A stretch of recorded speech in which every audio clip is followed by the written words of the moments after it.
दोस्तों स्वागत है आपका बिहार न्यूज़ में। दोस्तों मैं हूं फिरदौस गनी और आप देख रहे हैं केडीबी लाइव। दोस्तों आज हो चुका है 26 जनवरी 2022। तो आज की बिहार की टॉप न्यूज़ लेकर आए हैं आपके लिए।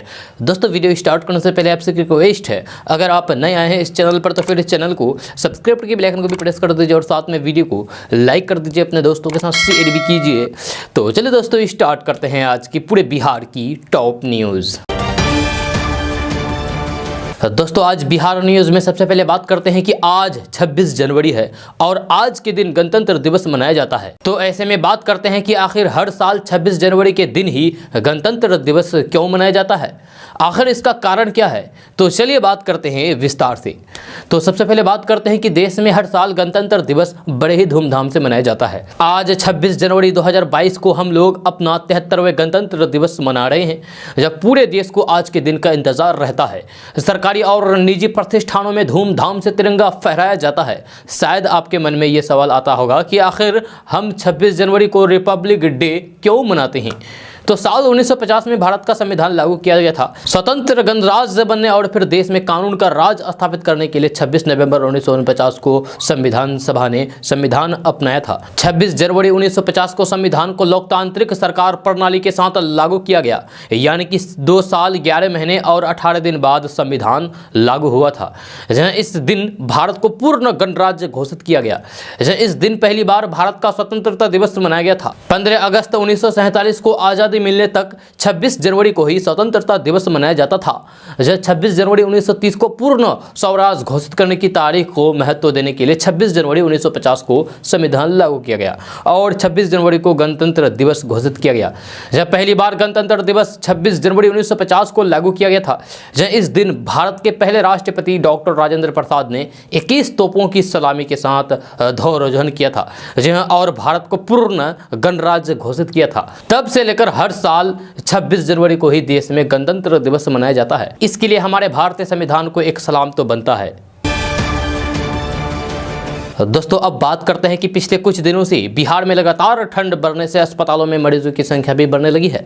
ऐसे में थोड़ी सी लापरवाही बरतने पर लोगों का बीमार होना तय है। जब सर्दी में खास करके बुजुर्ग और महिलाओं का खास ख्याल रखना पड़ता है। अगर लापरवाही बढ़ती गई तो फिर इन पर यह मौसम ज़्यादा प्रभाव डालता है और बीमार कर देता है। सरकारी और प्राइवेट अस्पतालों में इन दिनों pneumonia, viral fever, cold, diarrhoea, सर्दी, खांसी, वोमिटिंग के मरीज की संख्या बढ़ने लगी है। डॉक्टरों का कहना है कि ठंड के मौसम में stroke, heart attack, high BP की भी शिकायत ज़्यादा होता है। जहाँ बताया कि ठंड में बीपी रहता है, जिससे हार्ट अटैक और ब्रेन स्ट्रोक का खतरा ज़्यादा होता है। इससे बचने के लिए बीपी मॉनिटर रेगुलर करना चाहिए। अगर यदि कोई बीपी का दवाई पहले से ही ले रहे हैं तो फिर रेगुलर लें। जब वही स्टॉक से बचने के लिए नहाते समय डायरेक्ट सिर पर पानी न डालें। जब पहले शरीर के अन्य हिस्सों को भिगाएं, फिर धीरे धीरे सर पर पानी डालें।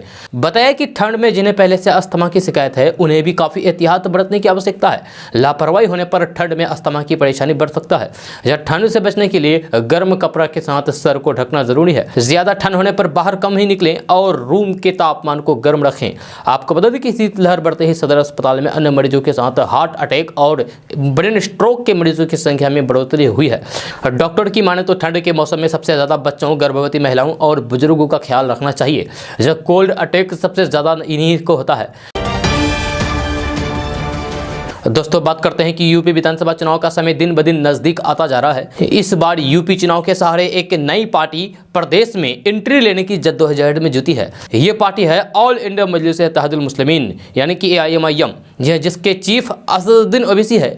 असदुद्दीन ओवैसी ने प्रदेश में एंट्री लेने के लिए धर्म की राजनीति को सबसे ऊपर रखा है, जिसका ताज़ा उदाहरण उनके प्रत्याशियों की सूची है, जिसमें 4 हिंदू उम्मीदवारों को भी AIMIM का टिकट दिया गया है। जी हाँ, यूपी विधानसभा चुनाव के लिए 27 उम्मीदवारों की सूची में 4 हिंदू उम्मीदवारों को टिकट दिया गया है। ओवैसी ने मेरठ विधानसभा की हस्तिनापुर सीट से विनोद जाटव को उम्मीदवार बनाया है, जबकि गाजियाबाद जिले की साहिबाबाद सीट से AIMIM ने पंडित मदन मोहन झा को अपना प्रत्याशी बनाया है। मुजफ्फरनगर जिले की बुराना विधानसभा सीट से भीम सिंह बलियान पर भरोसा जताया गया है। इसके अलावा बाराबांकी जिले की रामनगर सीट से विकास श्रीवास्तव को AIMIM ने अपना उम्मीदवार बनाया है। दरअसल यूपी चुनाव से पहले ओवैसी हर उस वर्ग तक अपनी पहचान बनाना चाहते हैं जो कि किसी न किसी प्रकार से योगी सरकार से आहत हैं। यही कारण है कि ओवैसी लगातार यूपी के मुसलमानों को इज्जत और प्रदेश में उनकी कोई भागीदारी न होने का मुद्दा जोर शोर से उठा रहे हैं। 3 नए कृषि कानूनों और अन्य मुद्दों को लेकर भी ही किसानों का एक बड़ा वर्ग बीजेपी से नाराज चल रहे हैं। ऐसे में ओवैसी मंच से मुसलमानों और किसानों की फिक्र करना नहीं भूलते, जिसका सीधा मतलब यूपी चुनाव से जोड़कर देखा जा सकता है।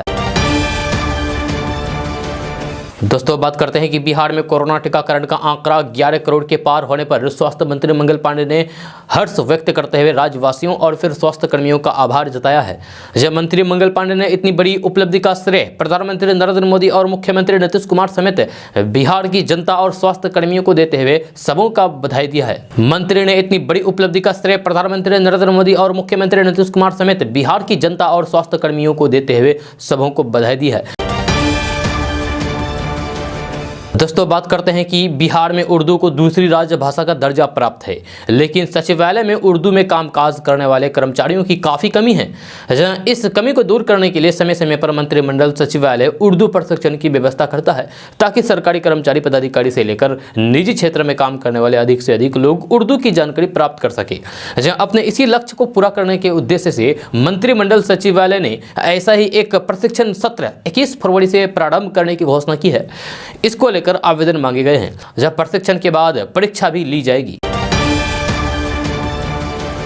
दोस्तों बात करते हैं कि नेपाल के जंगलों से भटक करके पहुंचे जंगली जीव जंतु कोसी तटबंध के किनारे बसे गांवों के लोगों के लिए आफत बनते जा रहे हैं। जंगली हाथी एवं अन्य जानवर के कहर से त्रस्त इस इलाके के लोग अब अजगर के खौफ से भी भयभीत हैं। दरअसल 2008 में कुशहा त्रासदी के बाद कोसी के किनारे वाले इलाकों में अजगर सांपों ने बसेरा बना लिया है। जहां अब तो हालात ये हो गए हैं कि इन क्षेत्र में अक्सर अजगर स्नैक दिखाई देते हैं, यानी कि अजगर सांप दिखाई देते हैं, जिससे लोग काफी भयभीत है। जी हां, नेपाल सीमा से सटे भीमनगर, भगवानपुर, बायसी आदि स्थानों पर अजगर सांप देखे गए हैं, जिन्हें वन विभाग को सौंप दिया गया है। नेपाल सीमा से सटे गांव में लोगों के खेत से लेकर घरों में अजगर देखने को मिले हैं। हालांकि अभी तक कोई भी अप्रिय घटना नहीं हुई है, लेकिन हाल के वर्षों से अजगरों के मिलने से ऐसा लगने लगा है कि कोसी का किनारा अजगरों को भाने लगा है। जहां सीमावर्ती क्षेत्र ग्रामीणों ने बताया है कि अजगर नेपाल के जंगलों के अलावा इस क्षेत्र से होकर के निकलने वाली कोसी नदी में बहकर भी आते हैं। जो नेपाल सीमा से सटे गाँव के लोगों ने बताया है कि इस क्षेत्र में अगर कहीं भी अजगर दिखाई देता है तो फिर इसकी सूचना वन विभाग को दी जाती है। वन विभाग की टीम उसे पकड़कर पटना भेज देते हैं या फिर जंगल में छोड़ देते हैं। जंगल में अजगर को छोड़ने के बाद वे फिर से कुछ दिनों में आ जाते हैं। दोस्तों बात करते हैं कि हिंदू परंपरा के मुताबिक खरमास समाप्त होने के बाद शादी विवाह का लगन शुरू हो गया है। हालांकि कोरोना की गाइडलाइन के कारण इस बार शहर से ज्यादा गांवों में शहनाई बज रही है। जहां शहर के होटलों में रिंग सेरेमनी या फिर सगाई की रस्म जरूर निभाई जा रही है। कोरोना मरीजों की संख्या को बढ़ते देखते हुए बिहार सरकार ने शादी समारोह में 50 से अधिक लोगों के शामिल होने पर पाबंदी लगा दी है। इस कारण पहले से तय हुई तिथियों पर या तो शादियां टल रही है या फिर लोग गाँव में जाकर के शादियां कर रही है। हिंदू परंपरा के मुताबिक शादियां शुभ मुहूर्त में करना शुभ माना जाता है। ऐसे में लोग खरमास के बाद शुभ लगन में शादियों की तिथि निश्चित कर चुके थे। इधर सरकार द्वारा लगाई गई पाबंदियों के कारण लोग अब अपने गांव में जाकर के शादी कर रहे हैं, जहां शादी करना चाह रहे हैं। जिनके गांव में सुविधा नहीं मिल रही है वे शादी की तिथि अप्रैल या फिर उससे आगे निश्चित कर रहे हैं। शहर में जितने भी होटल और बैकवेंट हॉल है वहां पर जनवरी फरवरी में शादी समारोह कम होते जा रहे हैं, लेकिन रिंग सेरेमनी के आयोजन हो रहे हैं। और दोस्तों बात करते हैं कि बिहार में हाल के समय में व्यवसायियों पर हो रहे हमले और उनके प्रतिष्ठानों पर लूट की घटना से पूरा वैश्य समाज चिंतित है। पटना बाकारगंज में सोना दुकान से हुई करोड़ों की माल की लूट की घटना हो या फिर बिहार के कई जिलों में हो रही घटनाएं, जब बिहार की व्यवसायी काफी आक्रोश है। जब प्रदेश वैश्य महासभा ने सरकार से सुरक्षा की गुहार लगाई है। वैश्य समाज के एडवोकेट आनंद कुमार ने बताया है कि पूरे बिहार का व्यवसायी आज चिंतित है, क्योंकि प्रतिदिन व्यवसायियों से लूट हो रही है और उनकी हत्याएं हो रही है। ऐसा लग रहा है कि जंगल राज की वापसी हो गई है। जहां आज किसी भी प्रदेश का भविष्य दो ही चीज पर निर्भर करता है, युवा शक्ति और आर्थिक शक्ति। युवा शक्ति का यहां से पलायन हो रहा है और लगातार हो रहा है। जहां आज बिहार को अगर कोई बचा रहा है तो वह बिहार के व्यवसायी संघ है, लेकिन आज बिहार में जिस तरीके से हमारे समाज पर हमले हो रहे हैं वह चिंता का विषय है। व्यवसाय संघ ने आरोप लगाते हुए कहा है कि प्रशासन व्यवस्था पूरी तरीके से फेल हुई है। लगातार दुकानों पर लूट हो रही है, मारपीट की जा रही है। बाकारगंज की घटना हो या फिर बिहार में कई जगह की घटना हो, वैश्य महासभा ने सरकार को सुरक्षा की मांग की है। दोस्तों बात करते हैं कि देश के 3 बड़े राजनेता लालू, मुलायम और नीतीश का नाम तो आपने सुना ही होगा। इन राजनेताओं के नाम सुनते ही इनकी तस्वीर सामने आ जाती है। जहां आपको सुनकर आश्चर्य होगा कि इन्हीं 3 नाम को बिहार के पुलिस को कुछ दिनों से तलाश थी। आपको बता दूं कि पुलिस अपराध करने वाले एक ऐसे गैंग को पकड़ा है जिसका सरगना लालू यादव है और इस गैंग में मुलायम सिंह यादव और नीतीश कुमार भी शामिल है। जहां बिहार के इस गैंग में से लालू और फिर मुलायम तो पुलिस के शिकंजे में हैं, लेकिन नीतीश अब भी पुलिस की गिरफ्त से बाहर हैं, जिसकी तलाश में पुलिस लगी हुई है। चोरी की घटना में शामिल मुलायम सिंह यादव को ओपी की पुलिस ने गया जिले के टिकारी प्रखंड के मऊ से गिरफ्तार करने में सफलता पाई है। जहां वहीं पुलिस ने इस गैंग के लालू यादव को भी गिरफ्तार करके जेल भेज दिया था। पुलिस की पूछताछ में मुलायम सिंह यादव ने सभी घटनाओं में शामिल होने की बात कबूला है। मुलायम सिंह यादव ने पुलिस की पूछताछ में बताया है कि घटना को अंजाम देने के बाद चोरी के सामानों को इकट्ठा करके बिक्री कर दिया जाता था। जहां उसने लालू नीतीश के साथ एक और चोरी का नाम बताया है। आपको बता दूं कि अभी भी नीतीश पुलिस की पकड़ से फरार है। जहां नीतीश की गिरफ्तारी के लिए पुलिस उसके सभी संभावित ठिकानों पर छापेमारी कर रही है। दोस्तों बात करते हैं कि बिहार में जितनी मौतें ठंड के कारण नहीं हो रही है, उससे ज्यादा मौतें उससे बचाव के साधन के कारण ही हो रही है। कुछ दिन पहले गया जिले में बोरसी में लगे आग के धुएं से 3 बच्चे और फिर उनकी मां की दम घुटने से मौत हो गई थी। ऐसा ही एक घटना आरा जिला में भी हुई है, जहां ठंड से बचाव के लिए लगाए गए आग ने एक बच्चे की जान ले ली थी। अब ऐसे ही एक घटना नालंदा जिले से भी सामने आई है, जहां बोरसी के धुएं ने एक पूरे परिवार को अपनी चपेट में ले लिया। इस घटना में जहां परिवार में एक बच्चे की मौत हो गई है, जबकि 5 लोगों को बेहोशी के हालात में सदर अस्पताल में भर्ती कराया गया है। यह मामला अस्थवा थाना क्षेत्र के अंदी गांव से जुड़ा हुआ है। परिजनों ने बताया है कि बीती रात अधिक ठंड रहने के कारण कमरा में बोरसी जलाकर एक ही कमरे में कुल 6 लोग सोए हुए थे। ठंड की वजह से कमरा का दरवाजा और खिड़की पूरी तरीके से बंद था। सुबह जब देर तक दरवाजा नहीं खुला तो फिर उन्हें संदेह हुआ, जिसके बाद जब कमरे का दरवाजा तोड़ा गया तो देखा कि कमरे में सोए सभी 6 लोग बेहोशी के हालात में पड़े हुए हैं। आरन फारन में सभी लोगों को इलाज के लिए अस्थवा रेफरल अस्पताल ले गया। दोस्तों बात करते हैं कि बिहार के बेतिया में अजीबोगरीब शादी का मामला सामने आया है। जहां यहां घर से भागे प्रेमी जोड़ी का बीजेपी विधायक ने मस्जिद में निकाह करवा दिया। बेतिया के योगापट्टी प्रखंड में रहने वाले प्रेमी जोड़ी के इस निकाह में बीजेपी विधायक विनय बिहारी समेत गांव वालों की भी सहभागिता रही है। दरअसल ये प्रेमी जोड़ा 10 दिन पहले घर से फरार हो गया था। जब दोनों के घर वाले शादी के लिए तैयार नहीं हो रहे थे, लेकिन विधायक और फिर गाँव वालों की पहल पर दोनों का निकाह स्थानीय मस्जिद में करा दिया गया। इस निकाह को कराने में बीजेपी विधायक विनय बिहारी ने खास भूमिका निभाई। जहां विधायक खुद मस्जिद में निकाह के दौरान मौजूद रहे, जहां मस्जिद में बैठे रहे। आपको बता दूं कि योगापट्टी प्रखंड के दरवालिया पंचायत के चौरही गांव में रविवार की रात प्रेमी युगल का निकाह पूरे गांव और फिर विधायक के सामने स्थानीय मस्जिद में पढ़वाया गया। इस मौके पर लड़की के परिवार तो शामिल हुए, लेकिन लड़के के घर वाले नहीं आए। लड़के के परिवारों ने आयोजन में शामिल होने से साफ मना कर दिया। निकाह के बाद दूल्हा दुल्हन को लेकर घर चला गया। दोस्तों अब बात करते हैं कि बिहार में स्वास्थ्य व्यवस्था को सुधारने के लिए सरकार बड़े बड़े वादे करती है। जो हर दिन नई योजनाओं के साथ मंत्री से लेकर के अधिकारी तक अपनी तस्वीरें खिंचवाते हैं, लेकिन बिहार के अंदर हेल्थ इंफ्रास्ट्रक्चर का हाल ये है कि आज भी सिस्टम स्ट्रेचर पर सिसक रहा है। जब बिहार के सरकारी अस्पतालों से कुव्यवस्था की तस्वीरें कोई पहली बार सामने नहीं आई है, लेकिन मुंगेर से जो नई तस्वीर सामने आई है वो ये सोचने पर मजबूर कर देगी कि आखिर जनता की गाढ़ी कमाई स्वास्थ्य सुविधाओं पर खर्च करने का दावा करने वाली सरकार अब तक जनता को ही सुविधाएं क्यों नहीं मुहैया करा पाई है। मुंगेर सदर अस्पताल में मरीजों को बेहतर स्वास्थ्य सुविधाओं का दावा किया जाता है, लेकिन हकीकत यह है कि गंभीर मरीजों को भी परिजन खुद स्ट्रेचर पर लिटा करके अल्ट्रासाउंड और फिर दूसरे जांच कराने के लिए ले जाते हैं। जब सोमवार को ऑक्सीजन सिलेंडर के साथ मरीज को ले जाते परिजनों की तस्वीर इसी अस्पताल से सामने आई है। जब सोमवार दोपहर आईसीयू वार्ड में 17 जनवरी से एडमिट 14 साल की बच्ची माही कुमारी को डॉक्टरों ने अल्ट्रासाउंड के साथ ब्लड टेस्ट कराने को कहा। इसके बाद मरीज के परिजनों ने वहां मौजूद नर्स से जानकारी ली कि कहां और कैसे जांच कराएं। नर्स ने स्टाफ की कमी का हवाला देकर पल्ला झाड़ दिया। जहां आखिरकार परिजन खुद अपनी बच्चे को स्ट्रेचर पर लेकर के हाथ में ऑक्सीजन सिलेंडर लिए टेस्ट कराने को भागते रहे।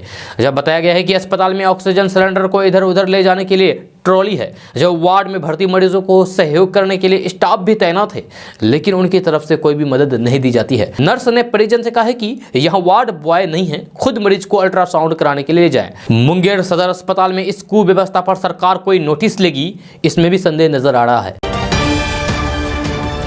दोस्तों बात करते हैं कि बिहार बोर्ड 1 फरवरी से इंटर की परीक्षा का आयोजन करने जा रहा है, जहां इंटरमीडिएट की वार्षिक परीक्षा 14 फरवरी तक चलने वाली है।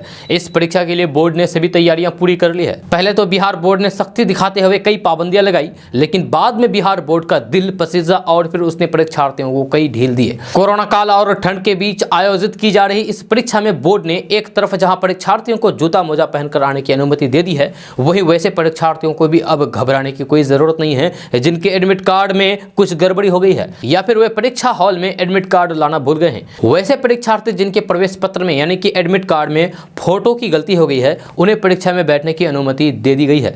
यदि किसी परीक्षार्थियों का एडमिट कार्ड गुम हो गया हो या फिर भूल से घर में ही छूट गया हो, तो ऐसी स्थिति में उपस्थिति पत्रक में स्कैन्ड फोटो से उसे पहचान करके और रोल सीट से सत्यापित करके परीक्षा में बैठने की अनुमति देंगे। इसके अलावा जिन स्टूडेंट के एडमिट कार्ड के फोटो में अगर कोई गड़बड़ी या फिर किसी अन्य की तस्वीर छपी हो, तो छात्रों को पहचान पत्र के साथ परीक्षा केंद्र में पहुंचना होगा। छात्र Aadhaar card, PAN card, voter ID, passport, driving licence अथवा फोटो युक्त बैंक का पासबुक लेकर परीक्षा केंद्र पर आएं।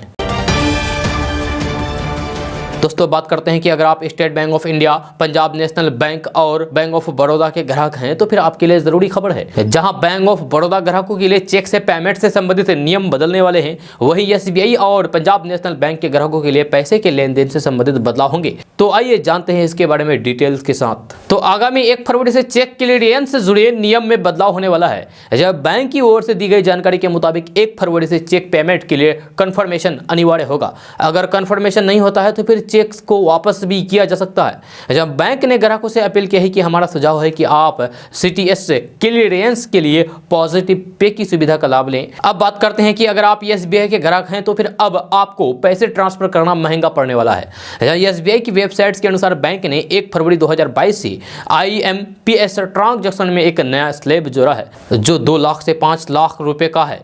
अगले महीने 2 लाख रुपए से 5 लाख रुपए के बीच बैंक ब्रांच से IMPS के माध्यम से पैसे भेजने का शुल्क 20 रुपए प्लस जीएसटी लगेगा। अब बात करते हैं पंजाब नेशनल बैंक के बारे में। तो पंजाब नेशनल बैंक भी अगले महीने से एक अहम नियम बदलने जा रहा है। जहां पंजाब नेशनल बैंक के मुताबिक 1 फरवरी से आपकी किसी किस्त या फिर निवेश का डेबिट अकाउंट में पैसा ना होने की वजह से फेल होता है, तो फिर इसके लिए 250 रुपए आपको देने होंगे। जहां अभी तक इसके लिए 100 रुपए का चार्ज लगता था। अगर आप डिमांड ड्राफ्ट को कैंसिल कराते हैं, तो फिर अब 150 रुपए देने होंगे। इसके लिए अभी 100 रुपए चार्ज लगता था। दोस्तों बात करते हैं कि यूपी विधानसभा चुनाव से पहले नेताओं के बयानबाजी तेज होती जा रही है। वहीं वार पलटवार का सिलसिला भी लगातार जारी है। AIMIM अध्यक्ष असदुद्दीन ओवैसी ने यूपी के सीएम योगी आदित्यनाथ पर जोरदार हमला बोला है। कोरोना महामारी की दूसरी लहर का जिक्र करते हुए ओवैसी ने योगी आदित्यनाथ पर तंज कसा है। उन्होंने यहां तक कह दिया है कि योगी आदित्यनाथ मुख्यमंत्री से पूर्व मुख्यमंत्री बनने जा रहे हैं। उन्होंने सीएम योगी के भीतर हमदर्दी न होने की भी बात कही है। असदुद्दीन ओवैसी ने तंज कसते हुए कहा कि अगर बाबा में हमदर्दी होती तो वे उन लोगों से माफी मांगते जिनकी कोरोना की दूसरी लहर में ऑक्सीजन और बेड की कमी से मौत हो गई है। उन्होंने सवाल करते हुए कहा कि सीएम योगी ये बताएं कि उन्होंने राज्य में कितने नए अस्पताल बनाए और कितने डॉक्टरों की भर्ती की गई। इसके साथ ही उन्होंने यहां तक कह दिया है कि वे मुख्यमंत्री से पूर्व मुख्यमंत्री बनने जा रहे हैं। आपको बता दें कि सीएम योगी आदित्यनाथ ने समाजवादी पार्टी पर तंज कसते हुए कहा था कि पहले गाजियाबाद में हज हाउस बनवाया गया था, लेकिन बीजेपी सरकार ने कैलाश मानसरोवर का भवन बनवा दिया। उनके इस वीडियो पर AIMIM के अध्यक्ष असदुद्दीन ओवैसी ने हमला बोला है। उन्होंने सीएम योगी से सवाल किया है कि उन्होंने यूपी में कितने अस्पताल बनवाए हैं, अस्पताल में कितने डॉक्टरों की भर्ती की गई है। दोस्तों बात करते हैं कि किसानों को सौर ऊर्जा के क्षेत्र में सहायता प्रदान करने के उद्देश्य से भारत सरकार ने PM कुसुम योजना प्रारंभ की है। इस योजना के तहत किसानों को सब्सिडी पर सौर ऊर्जा यानी कि सोलर पैनल मिलते हैं, जिससे ये बिजली बना सकते हैं। किसान जरूरत भर बिजली का उपयोग करके बाकी को बेचकर अतिरिक्त आय भी हासिल कर सकते हैं। इस योजना के तहत 20 लाख किसानों को सोलर पंप लगाने में मदद की जाएगी। 15 लाख किसानों को ग्रिड से जुड़े सोलर पंप लगाने के लिए धन मुहैया कराया जाएगा। भारत सरकार ने फरवरी 2019 को किसान सुरक्षा एवं उत्थान महाअभियान PM कुसुम योजना को मंजूरी दी थी। इस योजना से किसानों की आय बढ़ने के साथ ही पानी की जरूरत पूरी होगी। इस योजना के 3 घटक हैं। वित्त मंत्री निर्मला सीतारमण ने कहा है कि हमारा विश्वास है कि अन्नदाता ऊर्जादाता भी बन सकते हैं। PM कुसुम योजना से किसानों की डीजल और केरोसिन पर निर्भर समाप्त होगी। इसके जरिए 2022 तक 30 गीगावाट बिजली उत्पादन क्षमता का लक्ष्य रखा गया है। इस योजना पर सरकार ने 34,422 करोड़ रुपए खर्च करने का ऐलान किया है। दोस्तों बात करते हैं कि मध्य प्रदेश के राजगढ़ जिले में अवैध संबंधों की एक हैरान कर देने वाली कहानी सामने आई है। आपको बता दूं कि यहाँ एक महिला ने एक अपने प्रेमी जोड़ी को बुला करके अपने पति की हत्या कर दी। इसके बाद दोनों ने शव के बगल में ही रात भर रोमांस भी किया। हालांकि ये हत्यारा प्रेमी जोड़ा पुलिस के चंगुल से बच न सका और पुलिस ने मामले का खुलासा करते हुए दोनों को गिरफ्तार कर लिया है और जेल भेज दिया है। जी हाँ, घटना मध्य प्रदेश के राजगढ़ के बेरियाखेरी गाँव की है, जहाँ शनिवार की रात गाँव में रहने वाले एक युवक की हत्या कर दी गई। युवक की पहचान 30 साल के राम दिनेश मीना के रूप में हुई है। राम दिनेश मीना की हत्या उसके घर में घुस करके की गई थी। जहाँ हैरानी की बात यह थी कि घर में घुस करके युवक की हत्या हो गई और बराबर में सो रही पत्नी ज्योति की आंख भी नहीं खुली। यही वजह रही है कि पुलिस को पत्नी पर शक हो गया और फिर पुलिस ने उसी एंगल से मामले की जांच शुरू कर दी। पुलिस को घर में एक टूटा हुआ मोबाइल मिला, जिसके बाद पुलिस ने मृतक की पत्नी से इसके बारे में पूछताछ की, लेकिन वे गोल मटोल जवाब देने लगी। इस पर पुलिस ने सख्ती से पूछताछ की तो फिर महिला ने अपना जुर्म कबूल कर लिया और हत्या की पूरी कहानी बता दी। दोस्तों बात करते हैं कि राजेंद्र नगर टर्मिनल पर आरआरबी एनटीपीसी के परिणाम को लेकर प्रदर्शन कर रहे परीक्षार्थियों पर लाठीचार्ज हुआ है। यह बताया जा रहा है कि छात्र उग्र हो गए और फिर पथराव किया। इस पर पुलिस ने परीक्षार्थियों पर लाठीचार्ज की है। मामले में पुलिस ने आंसू गैस के गोले भी छोड़े। छात्रों के उग्र प्रदर्शन को देखते हुए पुलिस ने छात्रों पर लाठीचार्ज भी किया है। इस दौरान राजेंद्र नगर टर्मिनल पर अफरा तफरी मच गई। जहां रेलवे ट्रैक पर बैठे छात्रों को पुलिस हटाने में जुटी है। आरआरबी एनटीपीसी के रिजल्ट सामने आने के बाद इसे नाराज अभ्यर्थी प्रदर्शन कर रहे हैं। इस बीच कल प्रदर्शनकारियों पटना राजेंद्र नगर टर्मिनल पर ट्रेन के सामने बैठकर प्रदर्शन किया। बताया जाता है कि प्रदर्शनकारी करीब 1 घंटे से ज्यादा समय से रेलवे ट्रैक पर बैठे हुए हैं। जहां वहीं रेलवे पुलिस का भी कहना है कि कोई भी छात्र बातचीत करने को तैयार नहीं है। दोस्तों बात करते हैं कि सीमावर्ती क्षेत्र में स्थित उत्तर पूर्व का रेलवे द्वार कहे जाने वाले किशनगंज रेलवे स्टेशन की सुरक्षा व्यवस्था सुरक्षा कर्मियों की फोटो सेंसन तक ही सीमित रहता है। गणतंत्र दिवस को लेकर रेलवे स्टेशन की सुरक्षा का पुख्ता इंतजाम का दावा करके चौकसी बरतने और फिर स्टेशन पर आने जाने वाले यात्रियों की निगरानी और फिर जांच की बात कही जाती है, लेकिन स्टेशन के सुरक्षा व्यवस्था की जमीनी हकीकत कुछ और बयां कर रही है। आज 26 जनवरी जैसे इस समय में रेलवे पुलिस से लेकर के जीआरपी पुलिस तक सुरक्षा के नाम पर खानापूर्ति करता नजर आते हैं। वहीं स्टेशन पर सुरक्षा संसाधन के नाम पर भी कुछ अधिक व्यवस्था नहीं है। जब सोमवार को जब स्टेशन की सुरक्षा व्यवस्था की जायजा लिया गया तो फिर प्लेटफॉर्म नंबर 1 में स्थित आरपीएफ पोस्ट पर एकमात्र कांस्टेबल नजर आए। वहीं जीआरपी थाना के बाहर कई पुलिसकर्मी कुर्सी लगाकर बैठे दिखे, लेकिन पूरे स्टेशन परिसर और दोनों प्लेटफॉर्म पर सुरक्षा कर्मी कहीं भी नजर नहीं आए। आपको बता दूं कि किशनगंज रेलवे स्टेशन सामरिक दृष्टिकोण से काफी महत्वपूर्ण है। दो अंतरराष्ट्रीय सीमा और राज्य सीमा से सटे एकमात्र बड़े स्टेशन है। इस दृष्टिकोण से गणतंत्र दिवस को लेकर सुरक्षा काफी महत्वपूर्ण और कई बार केंद्रीय और राज्य जांच एजेंसियों ने सुरक्षा को लेकर के भी पत्र लिख चुके हैं। इसके बावजूद भी किशनगंज रेलवे स्टेशन से सिर्फ किशनगंज के यात्री ही नहीं बल्कि पड़ोसी राज्य पश्चिम बंगाल और अंतर्राष्ट्रीय सीमा से सटे नेपाल और बांग्लादेश की यात्री भी ट्रेन पकड़ने किशनगंज आते हैं। दोस्तों बात करते हैं कि उत्तर प्रदेश विधानसभा चुनाव को लेकर कई सर्वे सामने आ रहे हैं। एबीपी सी वोटर के सर्वे में जनता के मन की बात आप लोगों को बता रहे हैं, लेकिन इसके अलावा बाकी भी कुछ सर्वे हैं जो आने वाले चुनाव की एक हल्की तस्वीर दे रहे हैं। अभी हम बात कर रहे हैं पूर्वांचल की, तो इस क्षेत्र को लेकर कई सर्वे सामने आए हैं जिनमें अलग अलग नतीजे देखने को मिल रहे हैं। सबसे पहले एबीपी सी वोटर के सर्वे की बात करें तो पूर्वांचल रीजन की कुल 130 सीटों में से बीजेपी को ज्यादा फायदा मिलता नजर आ रहा है, यानी पूर्वांचल में सबसे आगे बीजेपी नजर आ रही है। यहां पर सी वोटर का सर्वे में बताया गया है कि बीजेपी प्लस 66 से 70, एसपी प्लस 48 से 52, बीएसपी 5 से 7, कांग्रेस 1 से 3, अन्य 3 से 5। अब अगर केडीबी लैब की सर्वे की बात कर तो यह कुछ और ही कहानी बयां करती है। इसमें बताया गया है कि पूर्वांचल में सबसे ज्यादा फायदा अखिलेश यादव की समाजवादी पार्टी को मिलने जा रहा है। हालांकि यह सर्वे कुल 167 सीटों पर किया गया है। केडीबी लैब की सर्वे में बीजेपी को 67 से 69, एसपी यानी कि समाजवादी पार्टी को 88 से 90, बीएसपी को 2 से 4, कांग्रेस 4 से 6, अन्य 1 से 3। अब इंडिया टीवी के सर्वे की बात करें तो इसमें कुल 124 सीटों के नतीजे बताए गए हैं, यानी कि इन सीटों पर लोगों की राय के मुताबिक नतीजे बताए हैं। इसमें भी कुछ बीजेपी को ज्यादा सीटें मिलती दिखाई दे रही है। इंडिया टीवी की सर्वे की बात करें तो इंडिया टीवी की सर्वे में बीजेपी प्लस को 66, एसपी प्लस को 51, बीएसपी 2, कांग्रेस 3, अन्य को 3। जी न्यूज के सर्वे में बताया गया है कि पूर्वांचल में बीजेपी को काफी ज्यादा फायदा मिलेगा। इस सर्वे के मुताबिक 102 सीटों में से 53 से 60 सीटें बीजेपी के खाते में जा सकती है। एसपी यानी कि समाजवादी प्लस को 39 से 45, बीएसपी 2 से 5, कांग्रेस 1 से 3, अन्य 1 से 3। दोस्तों बात करते हैं कि बिहार में रहने वाले लोगों के लिए बड़ी खबर सामने आ रही है। ताजा रिपोर्ट्स के मुताबिक मौसम विभाग ने आज पूर्णिया, कटिहार, भागलपुर, बांका, मुंगेर सहित 12 जिलों में बारिश का अलर्ट जारी किया है, जहां इन जिलों में हल्की मध्यम स्तर की बारिश हो सकती है। जहां खबर के अनुसार बिहार के किशनगंज, सुपौल, मधेपुरा, सहरसा, अररिया, पूर्णिया, कटिहार, भागलपुर, बांका, मुंगेर, खगड़िया, जमुई में बारिश की संभावना जताई है। जहां साइक्लोनिक सर्कुलेशन के कारण बिहार के इन जिलों में बारिश हो सकती है। आपको बता दें कि बिहार में बारिश के साथ साथ कई जिलों में ठंड भी बढ़ेगा, जहां लोगों को अभी कनकनी का सामना करना पड़ेगा। हालांकि 26 जनवरी के बाद बिहार में कहीं भी बारिश की संभावना नजर नहीं आती है, जहां इसके बाद लोगों को थोड़ी सी राहत मिलेगी। मौसम वैज्ञानिकों की माने तो जनवरी के अंतिम दिनों तक बिहार में ठंड का प्रकोप बना रहेगा। हालांकि फरवरी महीने की शुरुआत और फिर जनवरी के अंत दिनों से ही तापमान में वृद्धि होने लगेगी और फिर लोगों को धीरे धीरे ठंड से भी राहत मिलेगी।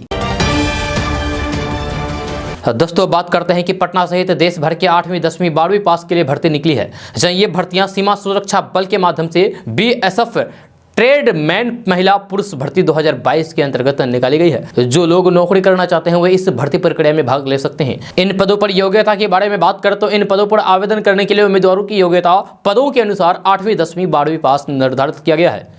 इसमें चयन प्रक्रिया के बारे में बात करें तो इन पदों पर उम्मीदवारों का चयन शारीरिक मापदंड, शारीरिक दक्षता परीक्षा, लिखित परीक्षा, मेडिकल टेस्ट और दस्तावेज सत्यापन के आधार पर होगा। इसकी पूरी जानकारी आप नोटिस से प्राप्त कर सकते हैं। जब बीएसएफ ट्रेडमैन महिला पुरुष भर्ती 2022 के इन पदों पर आवेदन करने की अंतिम तिथि 28 फरवरी 2022 तक निर्धारित किया गया है। जहाँ सीमा सुरक्षा बल के इन पदों पर आवेदन करने के लिए उम्मीदवारों की आयु सीमा 18 से 27 साल के बीच होनी चाहिए।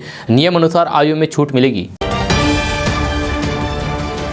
दोस्तों बात करते हैं कि बिहार की राजधानी पटना से बड़ी खबर सामने आ रही है। ताजा रिपोर्ट्स के मुताबिक नीतीश सरकार बिहार में लागू शराबबंदी कानून में संशोधन करने जा रही है। जहां इसको लेकर विभाग के स्तर पर तैयारी की जा रही है, जहां बहुत जल्द दिशा निर्देश जारी किया जा सकता है। खबर के अनुसार बिहार में शराब पीने और फिर बेचने वालों के लिए अलग अलग कोर्ट होंगी। बिहार में शराब पीते हुए पकड़े जाने वाले लोगों की सुनवाई कार्यपालक दंडाधिकारी कर सकते हैं। जहां इसको लेकर सरकार के द्वारा प्रस्ताव तैयार किया जा रहा है। आपको बता दें कि न्यायालय पर दबाव कम करने के लिए मद्य निषेध कानून में संशोधन की तैयारी चल रही है। मीडिया रिपोर्ट्स के अनुसार बिहार में शराब पीते पकड़े जाने पर जुर्माना लगाने का प्रावधान किया जा सकता है। जुर्माना न देने की स्थिति में जेल भेजा जाएगा। दोस्तों बात करते हैं कि किशनगंज, अररिया, पूर्णिया, कटिहार, भागलपुर, पटना, गया सहित बिहार के किसी भी जिले में जमीन खरीदने का प्लान बना रहे हैं तो फिर आपको 10 बातों का ध्यान रखना चाहिए, क्योंकि इन शहरों में बहुत से लोग ऐसे हैं जो जमीन के फर्जी कागजात बना करके जमीन की खरीद बिक्री करते हैं। इसीलिए आप ऐसे लोगों से सावधान रहें तथा जमीन खरीद के दौरान कुछ बातों का हमेशा ध्यान रखें। जी हाँ, सीमांचल, मिथिलांचल, पटना सहित पूरे बिहार में जमीन खरीदने से पहले ये जांच कर लें कि जो शख्स आपको जमीन बेच रहा है यही प्रॉपर्टी का असली मालिक है और इसके पास ही सारे अधिकार है ना। उसके बाद बात करते हैं कि कई बार जमीन बिक्री ब्रोकर के द्वारा बेचा जाता है। इस स्थिति में आप ब्रोकर की बातों का विश्वास ना करें और सीधे जमीन मालिक से बात करें। उसके बाद बात करते हैं कि जमीन मालिक की ओर से पावर ऑफ अटॉर्नी यानी कि POA के जरिए जमीन बेची जाती है, तो पावर ऑफ अटॉर्नी की अच्छी तरीके से जांच करनी चाहिए आपको। उसके बाद बात करते हैं कि आप जमीन खरीदने से पहले जमीन का खतियान देखें। इससे पता चल जाएगा कि जो जमीन आप खरीद रहे हैं उसके कितने मालिक हैं। उसके बाद बात करते हैं कि आप जमीन बेचने वालों से जमीन का नया रसीद भी लें, रसीद भी मांगे। इससे आपको ये जानकारी मिल जाएगा कि वर्तमान में जमीन का रसीद किसके नाम से कट रहा है। उसके बाद बात करते हैं कि जमीन पर किसी भी तरह का कोई भी केस मुकदमा हो सकता है, इसीलिए किसी वकील की सलाह अवश्य लें। उसके बाद बात करते हैं कि आप नजदीक के निबंधन कार्यालय में जाकर के जमीन के दस्तावेज की जांच कराएं। उसके बाद बात करते हैं कि कई लोग सरकारी जमीन का फर्जी कागजात बना करके उसे बेचने की कोशिश करते हैं, इसीलिए ऐसे लोगों से आप सावधान रहें। उसके बाद बात करते हैं कि अगर जमीन पर कोई लोन निकाला गया है जमीन के नाम से और लोन पूरा नहीं हुआ है तो फिर ऐसी जमीन ना खरीदें, नहीं तो फिर आपको भारी पछताना पड़ सकता है बाद में। अब बात करते हैं कि आप जमीन खरीदने से पहले जमीन का एग्रीमेंट अवश्य कराएं तथा जमीन मालिक को चेक या फिर ऑनलाइन ट्रांसफर के द्वारा ही पैसा दें। दोस्तों बात करते हैं कि बिहार के पिछड़े जिलों में शुमार किशनगंज जिला में आधी आबादी के हौसले बुलंद है। आधी आबादी उद्यमी बनकर के अपने पैर पर खड़े होने के लिए अपनी जोरदार दावेदारी पेश कर रही है। हाल के दिनों में किशनगंज जिला में मुख्यमंत्री उद्यमी योजना में किए गए आवेदन में से सभी कैटेगरी के से कुल 240 लोगों का चयन हुआ है। इसमें महिला कैटेगरी से सबसे अधिक 68 महिलाएं शामिल है, जो क्षेत्र की महिलाओं के उद्यमी बनने की ललक और लक्ष्य प्रदर्शित कर रहे हैं। इस योजना के तहत चयनित कुल आवेदकों में महिलाओं के अलावा SC ST के 42, OBC के 67 और युवा उद्यमी के लिए 62 लोगों का चयन किया गया है। उद्यमी योजना के तहत चयनित लोगों को प्रशिक्षण देकर के उन्हें योजना का लाभ देकर के उन्हें कुशल उद्यमी बनने में अनुदान के रूप में सहयोग किया जाएगा। उद्योग विभाग के अधिकारी ने बताया है कि चयनित आवेदकों के दस्तावेज सहित उद्योग लगाने का भौतिक रूप से स्थल निरीक्षण करके प्रशिक्षण देने का कार्य शुरू किया गया है। दोस्तों बात करते हैं कि बिहार की राजधानी पटना से बड़ी खबर सामने आ रही है। ताजा रिपोर्ट्स के मुताबिक नीतीश सरकार ने DIG और SP रैंक के 7 IPS अफसरों का तबादला किया है। इसको लेकर विभाग के द्वारा अधिसूचना भी जारी कर दी गई है। खबर के अनुसार नीतीश सरकार ने बिहार के कुछ IPS अधिकारियों को नई जिम्मेदारी दी है, तो वहीं कुछ IPS अफसरों को दूसरे जिलों में भेज दिया गया है। दोस्तों बात करते हैं कि पटना, पूर्णिया, बक्सर सहित सभी जिलों के लोग मुख्यमंत्री वृद्ध पेंशन योजना में आवेदन करके प्रति माह 500 रुपए का लाभ ले सकते हैं। ताजा रिपोर्ट्स के मुताबिक मुख्यमंत्री वृद्ध पेंशन योजना के लिए आप ऑनलाइन या फिर ऑफलाइन के दोनों के द्वारा आवेदन कर सकते हैं। आपको बता दूं कि जिस व्यक्ति की आयु 60 साल से 79 वर्ष के बीच में है उसको 400 रुपये, जबकि 80 साल से अधिक उम्र के लोगों को 500 रुपये हर माह पेंशन के तौर पर दी जाएगी। ये राशि मुख्यमंत्री वृद्धजन पेंशन योजना के तहत सीधे बैंक अकाउंट में दी जाएगी। यह खबर के अनुसार इस योजना के लिए बिहार राज्य के अस्थायी निवासी जो 60 साल की आयु को पूरा कर चुके हैं वे सभी मुख्यमंत्री वृद्धजन पेंशन योजना के लिए आवेदन कर सकते हैं। हालांकि सरकारी नौकरी से रिटायर्ड लोगों को इसका लाभ नहीं मिलेगा। मुख्यमंत्री वृद्धजन पेंशन योजना का लाभ लेने के लिए आप बिहार सरकार की आधिकारिक वेबसाइट पोर्टल www.sscmis.bihar.gov.in पर जाकर के ऑनलाइन के द्वारा आवेदन कर सकते हैं। आवेदन के लिए कुछ दस्तावेज लगेंगे। आधार कार्ड, निवास प्रमाण पत्र, आय प्रमाण पत्र, bank account, pan card, mobile number, photo आदि ये दस्तावेज आपको लगेंगे। दोस्तों बात करते हैं कि रेलवे भर्ती बोर्ड के NTPC रिजल्ट और ग्रुप D की परीक्षा में धांधली का आरोप लगाकर बिहार के विभिन्न जिलों में अभ्यर्थियों का आंदोलन दूसरे दिन भी जारी है। इसी कड़ी में आंदोलन का असर मंगलवार को नालंदा और नवादा जिले में भी देखने को मिल रहा है। देखने को मिला है। सुबह से ही सैकड़ों की संख्या में अभ्यर्थी जहां बिहार शरीफ रेलवे स्टेशन पर पहुंचे और रेल ट्रैक को जाम करते हुए सरकार और रेलवे बोर्ड के खिलाफ जमकर नारेबाजी की, तो वहीं नवादा में भी आक्रोशित छात्र सड़कों पर उतर आए हैं। प्रदर्शन कर रहे अभ्यर्थियों ने बताया है कि परीक्षा बाद बोर्ड द्वारा नियमों में परिवर्तन करके रिजल्ट जारी किया जाता है, जिसके कारण मेधावी छात्रों का रिजल्ट नहीं हो पाता है। छात्रों का कहना है कि बोर्ड जो भी नियम जारी करेगा वह परीक्षा के पहले करे और अभ्यर्थियों को भी बता दें ताकि हम लोग उसी तरीके से तैयारी करें। छात्रों का आरोप है कि इस बार के रिजल्ट रुपए का खेल चल रहा है, जिसके कारण रिजल्ट में बड़े पैमाने पर गड़बड़ी की गई है। अब रेलवे भर्ती बोर्ड के द्वारा ग्रुप D के परीक्षा में गड़बड़ी की जा रही है, जिससे छात्रों का भविष्य अंधकार में हो गया है। दोस्तों आज का न्यूज़ बस यहाँ तक। कैसा लगा जरूर अपना सुझाव दीजिएगा नीचे कमेंट बॉक्स में कमेंट करके। अगर आप नए आए हैं इस चैनल पर तो फिर चैनल को सब्सक्राइब करके बेल आइकन को भी प्रेस कर दीजिए और साथ में वीडियो को लाइक कर दीजिए, अपने दोस्तों के साथ शेयर भी कीजिए। तो मिलते हैं दोस्तों अगले वीडियो में, तब तक के लिए जय हिंद, जय बिहार।